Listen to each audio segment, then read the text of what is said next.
మరి వాళ్ళ మిత్రులారా, అసెంబ్లీ లోక్సభలో 25 ఏళ్ళు, శాసనమండలి రాజ్యసభలో 30 ఏళ్ల వయసు ఈరోజు ఎన్నికల్లో పెట్టిండ్రు. కానీ పక్కనున్న దేశాలు, జర్మనీ లాంటి దేశంలో, గ్రేట్ బ్రిటన్ లాంటి దేశంలో 18 సంవత్సరాలు పూర్తయితే చట్టసభలకు ఓడమే కాదు, ఆ దేశాలకు ప్రధానమంత్రులుగా లేకపోతే ప్రెసిడెంట్లుగా ఎన్నిక కావచ్చు.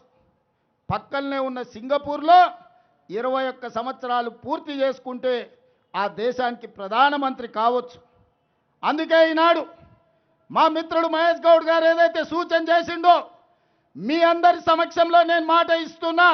ఆగస్టు మొదటి వారంలో అసెంబ్లీ శాసన మండలి ప్రత్యేక సమావేశాలు ఏర్పాటు చేసి శాసనసభలో చర్చించి ఈ దేశంలో ఎమ్మెల్యేగా ఎంపీగా పోటీ చేయడానికి 21 సంవత్సరాల వయసును అర్హతగా తీర్మానం చేసి ప్రధానమంత్రికి పంపిస్తా. ఈ దేశం నుంచి యువకులు ఈ దేశాన్ని పరిపాలించగలిగిన సత్తా ఈ యువకు ఇవ్వాలి అని తెలంగాణ శాసనసభలో తీర్మానం చేసి పార్లమెంటులో రాహుల్ గాంధీ, మల్లికార్జున్ ఖర్గే గారి నేతృత్వంలో బిల్లును ఆమోదించే విధంగా ఈనాడు కాంగ్రెస్ పార్టీ, మా ప్రభుత్వం ప్రయత్నం చేస్తుందని చెప్పి ఈ సందర్భంగా మీకు నేను మాట ఇస్తున్నా.